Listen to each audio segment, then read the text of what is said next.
رب اشرح لي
والحق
ایک مرتبہ پھر میرے اور اپنے پیارے محبوب صلی اللہ علیہ وسلم کی ذات اقدس پر ثواب سمجھ کے، عبادت سمجھ کے، برکت سمجھ کے، سعادت سمجھ کے درود پاک پڑھیں تاکہ ہمارے اوپر اللہ کی مزید رحمتیں آئیں۔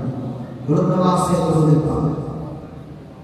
اللہم صلی علی سیدنا و مولانا محمد النبی الأمی وعلی آلہ وأصحابہ وبارک وسلم تسلیما کثیرا کثیرا الف الف مرہ بعدد کل ذرہ۔ برادران اسلام، انتہائی معزز محترم سامعین کرام، آج کا یہ عظیم الشان اور بابرکت دن جمعہ المبارک کا 29 جولائی کو ہر دل عزیز شخصیت، محب علماء، محب صلحاء، حضرت اقدس قاری محبوب الرحمن جالندری صاحب دامت برکاتہ کی پرخلوص محبت بھری دعوت پر اللہ نے حاضری کا موقع عطا فرمایا، آپ بزرگوں کی زیارت کا شرف ملا۔ دعا ہے کہ اللہ پاک جس طرح آج ہمیں ملتان کی جامعہ مسجد، مرکزی جامعہ مسجد شہداء خیر کے اندر اپنے گھر میں اپنی رحمت کا سایہ نصیب فرمایا ہے، اسی طرح میرا اللہ اپنی خصوصی رحم و کرم فرماتے ہوئے قیامت کے دن بھی ہمیں اپنے عرش کا سایہ یا محبوب کے جھنڈے لواء الحمد کا سایہ نصیب فرمائے، آمین کہہ دیں۔ بھائیوں، جمعہ کا وقت مختصر ہے، میں اس مرکزی جامع مسجد میں جس کو شہداء کی مسجد کہا جاتا ہے،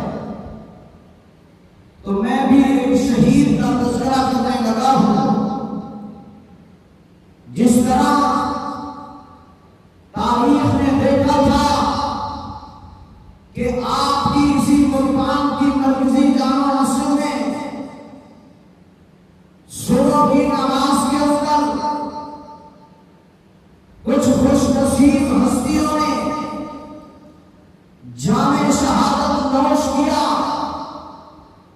اگر میں چند صدیاں پیچھے چلا جاؤں تو وہ ذہن میں نقشہ مجھے یاد آیا کہ بعین ہی اسی طرح صبح کی نماز کا وقت ہے اور مصلی نبوی ہے، یوم محرم الحرام ہے، اور اس مصلی پہ کھڑا ہونے والا عمر بن خطاب ہے۔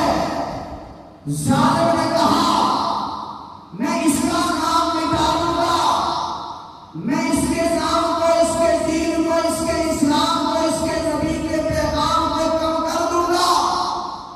لیکن دنیا کائنات نے دیکھا اس عمر بن خطاب رضی اللہ تعالیٰ عنہ کی شہادت سے اسلام کم نہیں ہوا۔ رب کعبہ کی قسم کر کے کہتا ہوں، عمر بن خطاب کی شہادت کے بعد اسلام کو شہداء کا خون مل گیا۔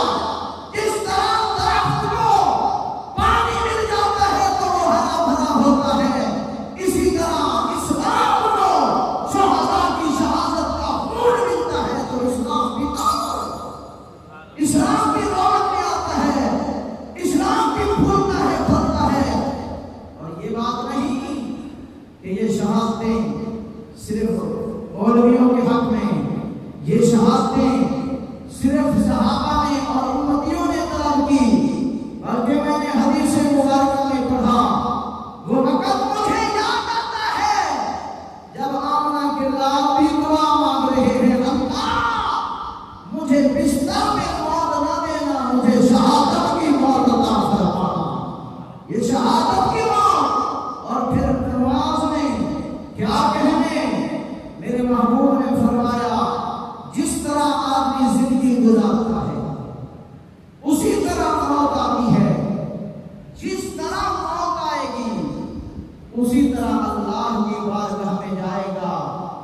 اگر زندگی گزر گئی گانے بجانے میں، زندگی گزر گئی خدا کی ناراضگی والے کام کرنے میں، زندگی گزر گئی حضور کے سنتوں کی بغاوت کرتے کرتے، پھر یہ نہ کہنا کہ ہمیں موت آئے گی تو کلمے والی، ہمیں موت آئے گی تو شہادت والی۔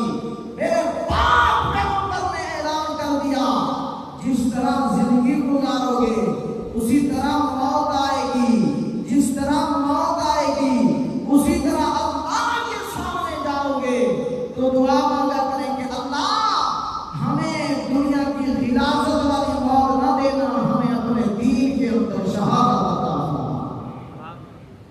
بھائیو، میرے محبوب کا زمانہ ہے، کون سا زمانہ؟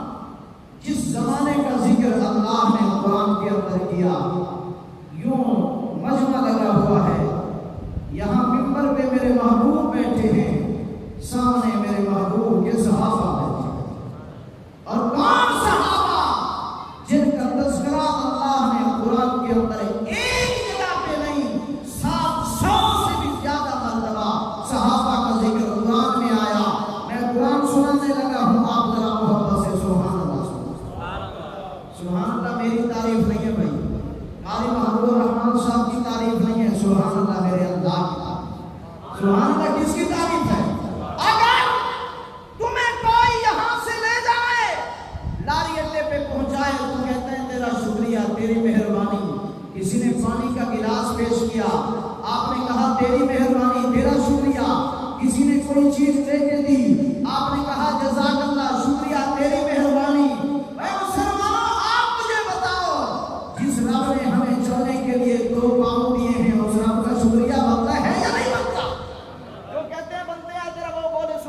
اللہ۔ اور میرے رب کا شکریہ کیا ہے؟ یہی سبحان اللہ ہے۔ جس رب نے ہمیں جو آنکھیں دی ہیں اس رب کا شکریہ بنتا ہے یا نہیں بنتا؟ جس رب نے ہمیں سوچنے کے لیے دماغ دیا اس رب کا شکریہ بنتا ہے یا نہیں بنتا؟ جس رب نے پکڑنے کے لیے دو ہاتھ دیے ہیں اس رب کا شکریہ بنتا ہے یا نہیں بنتا؟ اور جس رب نے آمنہ کے لال کا امتی بنایا اس رب کا شکریہ بنتا ہے یا نہیں بنتا؟ جو کہتے ہیں بنتا ہے ذرا اونچی سبحان اللہ۔ جن کو فخر ہے کہ ہم امام الانبیاء کے غلام ہیں وہ ذرا اونچی بولے سبحان اللہ۔ جن کو فخر ہے کہ ہم نبیوں کے نبی کے غلام ہیں وہ ذرا اونچی بولے سبحان اللہ۔ فرمایا بسم اللہ الرحمن الرحیم۔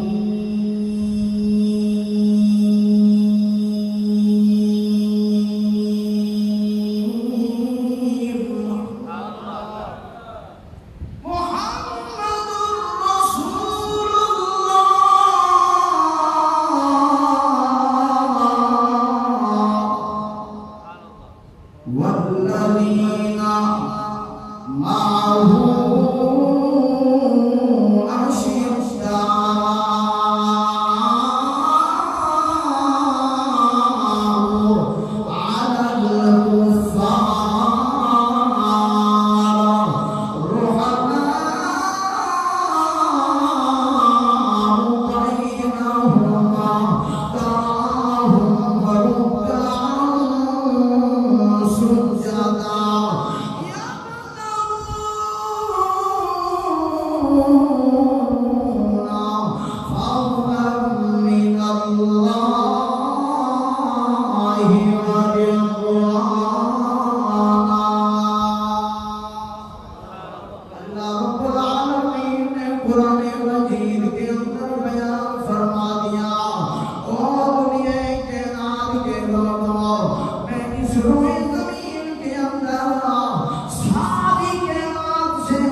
شکست دینے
گزری، چند دن گزرے، میرے محبوب بیت اللہ کی سرزمین کے اوپر آ گئے۔ وہاں رات کے وقت میں میرے محبوب نے ہاتھ اپنے پروردگار کے سامنے پھیلا دیے، کیونکہ میرے محبوب کو جب دکھ آتا تھا تو بلاتے کس کو تھے؟ اللہ والے بولے، باقی نہ بولے، جو اللہ کو بلاتے ہیں صرف وہ بولے۔ میرے محبوب دکھ میں بلاتے کس کو تھے؟ میرے محبوب غمیوں کے مقام میں بلاتے کس کو تھے؟ میرے محبوب نے دعاؤں کے لیے ہاتھ اٹھایا،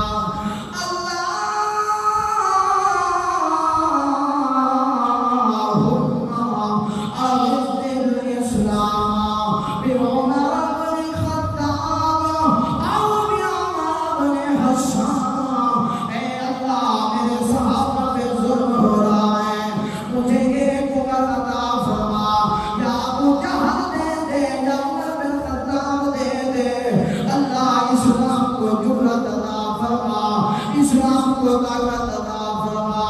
مسلمانوں نبی کی دعا کی طرح قول کرو، اللہم اعز الاسلام، اسلام کو عزت عطا فرما۔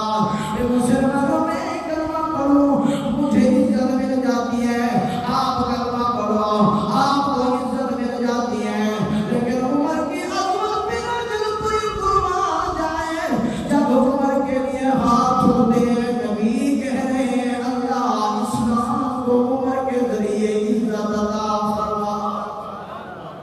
میرے محبوب دعا مانگ رہے، اللہ اگر اسلام کو جرأت دینی ہے، اگر اسلام کو طاقت دینی ہے، دو پہلوانوں میں سے ایک پہلوان مجھے عطا فرما۔ میرے نبی رات کے وقت میں دعا مانگ رہے ہیں، اسی رات کو دارالندوا کے اندر کافروں کے اسمبلی ہال کے اندر ایک میٹنگ ہو رہی ہے کہ مسلمان دن بدل پڑھ رہے ہیں، کیسے ختم کیا جائے۔ کسی نے کہا ملک بدل کر دو، ایک آدمی نے کہا کہ ملک سے نکال دیں، ان کے دیوانے وہاں بھی پہنچ جائیں گے، کیونکہ جہاں سمجھ چل رہی ہوتی ہے وہاں پروانے خود ہی پہنچ جایا کرتے ہیں۔ کہا یہ مشورہ مسترد۔ دوسرے نے کہا ایسا کرو، اس کو کسی کوٹھی کے اندر قید کر دو۔ تیسرے نے کہا بھائی اگر قید کر دیں، خوشبو خود بتا دیا کہ میں خوشبو ہوں، اور میرے نبی کا تو مقام یہ تھا، میرے محبوب جس گلی سے گزر جاتے تھے صحابہ کہتے ہیں 4 دنوں تک وہاں خوشبو کے حلے رہ جایا کرتے۔ ہم کیسے یہاں محبوب کو قید کر دیں؟ یہ تو اس کے دیوانے مستانے پرانے وہاں پہنچ جائیں گے۔ ادھر سے ابو جہل بیٹھا، اس نے کہا ایسا کرتے ہیں، معاذ اللہ اس کا سر اڑا دیتے ہیں، کون جائے گا وقت کے نبی کو قتل کرنے کے لیے؟ جو بھی جائے گا سردار بن جائے گا قبیلے کا، اور 100 اونٹ بھی انعام میں ملیں گے۔ عمر نے کہا میں جاؤں گا۔ عرض سے ربیہ قائد سے آواز آئی، اللہ کی قدرت نے بتایا عمر عمر عمر تو کہتا ہے کہ معاذ اللہ نبی کو قتل کروں گا، نبی کو قربان کروں گا، لیکن عمر وہ وقت بھی آئے گا جب تم اپنی جان کے ٹکڑے ٹکڑے محبوب کے قدموں پہ کروائے گا۔ عمر نے ارادہ کر لیا، تلوار نکال لی، صبح جیسے ہی روشن ہوئی عمر نکل پڑا۔ اللہ نے کہا جبرائیل ذرا قریب ہو جا، یہ عمر ارادہ لے کے جا رہا ہے جہاں ذرا میری تقدیر کا فیصلہ سنا دے۔ اے میرے پروردگار کیا تیرا فیصلہ ہے؟ فرمایا عمر قاتل بن کے جا رہا ہے، اسے عادل بنا کے واپس بھیج دے۔ یہ میرے محمد عربی کے دین کو مٹانے کے لیے جا رہا ہے، لیکن دین پہ اسے مٹنے والا بنا دے۔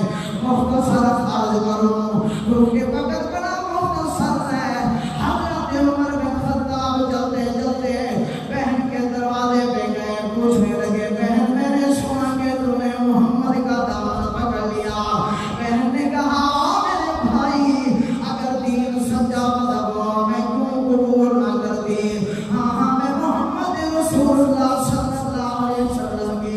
غلام بن چکے ہوں، ان کی خادمہ بن چکے ہوں۔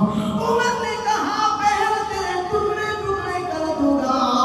بہن نے کہا بھائی یہ جان تیرے حوالے ہے، ایمان محمد عربی کے حوالے ہے۔ جن کا ایمان، جن کا دل حضور کے ساتھ جڑا ہوا ہے، بولے نا ان کی سبحان اللہ۔ یہ جناب من بہن کی جرت کو دیکھتا ہے، بہن کی طاقت کو دیکھتا ہے، کہنے لگا او میری بہنا، یہ بدلا کہ تجھے اتنی جرت کس نے دی ہے؟ پہلے تو تم میرے سامنے بولتی بھی نہیں تھی۔ فاطمہ بنت خطاب نے کہا او میرے بھائی عمر بن خطاب، تمہیں اپنی کفر کی طاقت پہ ناز ہے، مجھے محمد کی صداقت پہ ناز ہے۔ تو اپنی طاقت آزما لے، میں اپنا جگر آزماؤں گی۔ آج بھی یہی سوچ رہے ہیں کہ شاید یہاں شہادتوں سے دین رکے گا، شاید کفر غالب آئے گا، یہودیت اور عیسائیت غالب آئے گی، لیکن خدا کی قسم وجاء الحق وزهق الباطل، خدا نے حق کو بھیجا بھی اس لیے کہ یہ غالب ہونے کے لیے آیا ہے، مغلوب ہونے کے لیے نہیں۔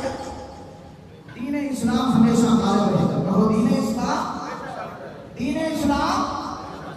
آپ کو بتاتا چلوں، آپ یہاں ملتان شہر میں رہتے ہیں، سوشل میڈیا کو آپ بھی دیکھتے ہوں گے، میں بھی پورے ملک میں جاتا ہوں الحمدللہ، ملک کے چاروں صوبوں میں جاتا ہوں اور خدا کا کلام سناتا ہوں۔ میں نے دیکھا، میں نے سنا، پوری دنیا کے کفار اکٹھے ہو چکے ہیں کہ مسلمانوں کو، نبی کے غلاموں کو مٹا دو، لیکن